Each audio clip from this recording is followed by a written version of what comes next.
You know what's wild about 80s car movies? Studios were literally playing Russian roulette with human lives just to get the perfect shot of metal crushing metal at 90 miles per hour. And somehow we're all supposed to pretend that was normal filmmaking. These 8 films prove that sometimes the most shocking stunts were the ones that actually happened. The Wraith should have been a warning about what happens when Hollywood treats safety like an optional extra. Jake Kesey rolls into the Arizona desert town of Brooks on a dirt bike, but he's actually the resurrected spirit of Jamie Hankins, a murdered teen who's come back from the dead to eliminate the sadistic street racing gang that killed him, led by Nick Cassavetes as the absolutely unhinged Packard Walsh, and he's doing it by challenging them to lethal drag races in this invincible black Dodge M4S Turbo Interceptor that can apparently survive any crash. What's fascinating is how this B-movie about spectral vengeance and desert justice became a rental store legend, but the real story here is what happened behind the cameras during those high-speed chase sequences that the studio desperately wanted to keep quiet. The production was already skating on thin ice with their reckless approach to filming these breakneck car stunts, essentially throwing traditional safety protocols out the window because director Mike Marvin wanted authentic adrenaline and danger captured on film. Word behind the scenes was that the stunt coordinators were improvising half these sequences, pushing speeds and crashes way beyond what any reasonable insurance company would have approved. And that gamble with human lives ended in absolute tragedy when camera operator Bruce Ingram was killed during a chase scene involving the Interceptor. His car overturned while filming one of those signature desert road sequences, and production completely shut down as investigators tried to piece together how a movie about a supernatural car of vengeance had claimed a real victim. The crew was devastated. The film's fate hung in the balance, and suddenly those roaring engines and explosive crashes carried the weight of someone's actual death. Imagine if something like that happened on a Marvel set today. There'd be congressional hearings and a 10-part Netflix documentary about Hollywood's safety failures. The Road Warrior proved that the only thing more dangerous than a post-apocalyptic wasteland was actually filming one. Max Rokitansky, played by a young Mel Gibson, roams the Australian outback in his supercharged black Interceptor, scavenging fuel in a world where gasoline is more valuable than gold, and the plot follows Max as he stumbles upon a besieged oil refinery community led by Papagallo, strikes a deal to help them escape from the savage Lord Humongous and his leather-clad marauders, and orchestrates a desperate tanker convoy chase across the desert that ends with Max driving the decoy truck while the real survivors escape to safety. Here's what's absolutely wild about this production. Director George Miller's philosophy was basically do it for real or don't do it at all, which meant stunt teams were careening around the Australian highways with minimal protection, frequently improvising pyrotechnics and crashes that sent cars spinning in directions nobody planned for. The film's legendary tanker chase sequence was especially dangerous, with stuntman Guy Norris suffering a near-fatal injury when he was flung headfirst from his motorcycle during one crash, miraculously surviving with only a fractured vertebra when it could have easily killed him. Cast and crew were working through brutal heat exhaustion, brushing off bloody scrapes, and operating under this unspoken agreement that the only way to capture authentic wasteland carnage was to literally risk everything for the shot. What makes this even crazier is that back in Australia, the film sparked massive moral panic over its relentless violence and the perverted leather and chains costume design of the villains, with conservative commentators claiming it would corrupt young minds and glamorize nihilism. Some communities tried to ban the film outright, but all that controversy just made it more appealing to cult audiences who discovered it through battered VHS rentals and late-night cable. To Live and Die in LA makes The Road Warrior look like a safety training video because director William Friedkin decided the best way to film a legendary freeway chase was to literally drive against traffic on active Los Angeles highways. The plot follows Secret Service agent Richard Chance, played by William Peterson, who becomes obsessed with taking down counterfeiter Rick Masters after his partner gets murdered.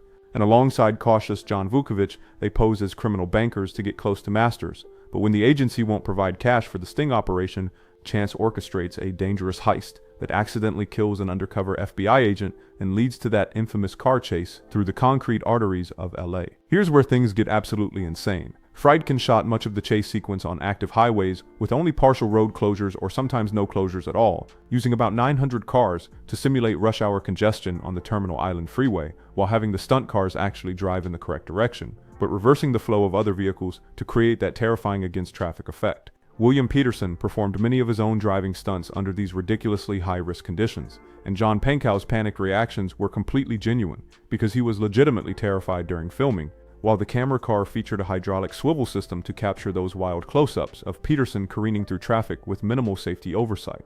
What makes this production even more reckless is that Friedkin openly admitted years later that he refused to secure full permits and complete traffic control, essentially turning the entire shoot into a high-stakes gamble with the lives of his crew, actors, and unsuspecting motorists who had no idea they were suddenly part of a movie. The counterfeiting plot caused real-world problems too, because the production created over $1 million in fake bills, but some escaped the set and entered actual circulation, leading to FBI interviews with crew members. The Junkman turned stunt driving into a literal death wish, with H.B. Halicki starring as film producer Harlan B. Hollis, who gets targeted by assassins hired by his jealous brother-in-law Michael and must survive a relentless chase involving cars, guns, grenades, and planes while driving to the James Dean Festival in California. The plot follows Harlan using his stuntman skills to fight back against expert hitmen, even commandeering a Goodyear blimp to escape police, while teaming up with reporter Susan Clark to uncover the conspiracy, culminating in Michael's death after falling off a rooftop. Here's where things get absolutely bonkers. Halicki wasn't just the star, he was producer, director, and stunt coordinator who insisted on performing his own stunts in sequences involving real grenade-armed pursuers and aerial attacks with planes flying dangerously close to cars. The production featured massive real car pileups and hand-thrown explosives with minimal safety protocols, including one stunt woman who crashed over a cliff during filming, and Halicki's own Cadillac Eldorado getting destroyed when it crashed into a propane tank-equipped house in what was a genuine accident caught on camera. Behind the scenes, Halicki ran the set like an autocrat, demanding realism with high-stakes stunts shot in single takes without safety nets, creating such a volatile working environment that crew members were wary of returning to future productions. The aerial sequences involving small planes and the Goodyear blimp raised concerns due to extreme risks, but Halicki's relentless pursuit of authenticity meant safety was always secondary to spectacle. What makes this production legendary is rumored lost footage featuring extended chase scenes and destructive stunts, allegedly cut due to insurance issues, with bootleg VHS copies circulating among fans who believe a more brutal version exists in the vaults. Cannonball Run should have been a lighthearted comedy about an illegal cross-country race, but instead became Hollywood's sobering lesson in stunt safety after leaving a woman paralyzed for life. The plot follows the chaotic Cannonball Baker Sea to Shining Sea Memorial Trophy Dash from Connecticut to California, with colorful racers like J.J. McClure and Victor Prinzum disguising their car as an ambulance, Jamie Blake and Morris Fenderbaum posing as Catholic priests in a Ferrari, and Seymour Goldfarb Jr., convinced he's Roger Moore, in a gadget-equipped Aston Martin, all trying to outsmart police in this anarchic cross-country dash filled with outrageous antics. The real tragedy occurred on June 25, 1980, when stunt woman Heidi Von Beltz was doubling for Farrah Fawcett in a high-speed chase scene near Las Vegas. She was riding as a passenger in that same James Bond-style Aston Martin, with a documented history of mechanical problems, defective steering, clutch issues, bald tires, and critically, no seatbelts installed. Despite the stunt driver's repeated repair requests, production kept using the unsafe vehicle. During the stunt, the Aston Martin collided head-on with a van, breaking Von Beltz's neck and leaving her permanently quadriplegic. Behind the scenes, considerable pressure existed to perform dangerous driving sequences on busy roads with limited safety measures. Even Burt Reynolds later expressed regret, saying he did that film for all the wrong reasons. Von Beltz filed a $70 million lawsuit against Reynolds, director Hal Needham, and the production company, eventually receiving a multi-million-dollar settlement that exposed the film industry's limited safety standards. Her tragic injury became a turning point that led to stricter Directors Guild regulations, mandatory seatbelt use in stunt vehicles, and heightened industry awareness around protecting performers. Police Story turned Jackie Chan into a human crash test dummy, and honestly, the fact that he survived filming this movie is more impressive than any of the actual stunts he pulled off. The plot follows Hong Kong police officer Chan Ka-kui as he takes down drug lord Chu Tao in a botched undercover operation, then gets assigned to protect Chu Tao's secretary Selina Fong, who's supposed to testify against her boss. But when corruption within the police force gets Ka-kui framed for cop killings, he becomes a fugitive fighting to clear his name while pursuing the criminals in a climactic shopping mall battle. Here's where Jackie Chan's legendary commitment to doing his own stunts nearly killed him multiple times. The most infamous being that glass pole slide where he had to jump onto a pole several stories high inside a shopping mall and slide down while surrounded by decorative electric lights that heated up dangerously during extended takes. Chan suffered second-degree burns on his hands from gripping the scalding hot pole, with no safety wires or nets to catch him if he lost his grip, landing only in a box filled with lightweight candy that left him with a dislocated pelvis and back injuries.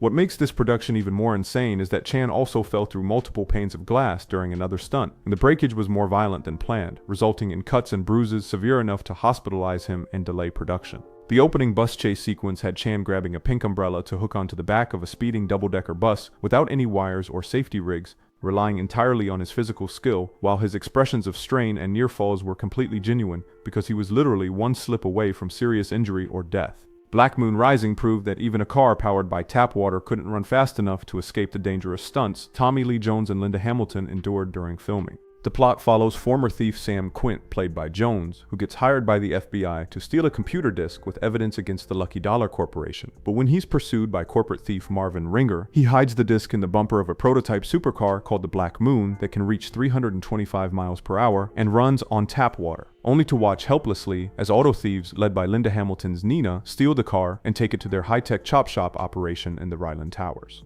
Here's where the production got legitimately dangerous. The film featured ambitious high-speed car stunts on desert roads and highways with vehicles pushed to their absolute limits, including the Black Moon executing turbo-boosted runs that required cars to crash through office windows and race through elevator shafts in complex locations like parking garages and stairwell areas. Tommy Lee Jones participated actively in many of these stunt-heavy sequences, which created friction on set due to safety concerns and the ambitious nature of filming these death-defying maneuvers without modern CGI assistance. What makes this production particularly intense is that stunt crews were performing near-fatal stunts in confined spaces like parking garages and office towers with precision driving that left little room for error when cars were careening through tight spaces at high velocities. The physical demands and technical challenges of coordinating these elaborate chase sequences in complex architectural environments fostered a high-tension atmosphere that was common in mid-1980s action cinema, where practical stunt work meant real risk, and the difference between a successful take and a tragic accident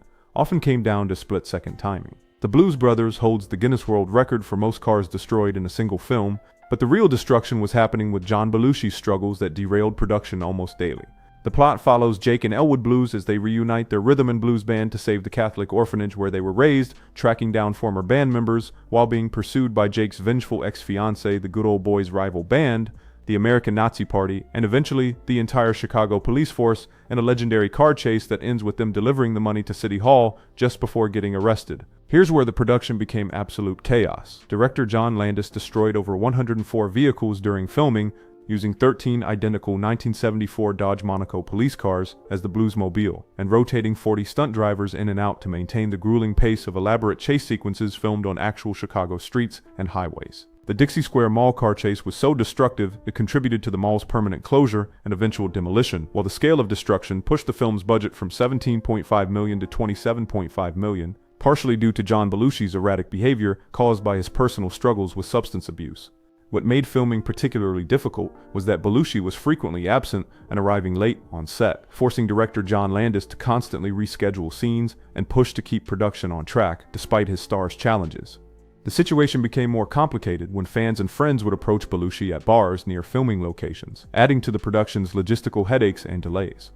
What makes this production remarkable is that amidst all this chaos, they managed to coordinate legendary musical performances from James Brown, Aretha Franklin, Ray Charles, and Cab Calloway, creating a cultural touchstone that transcended typical music or comedy genres.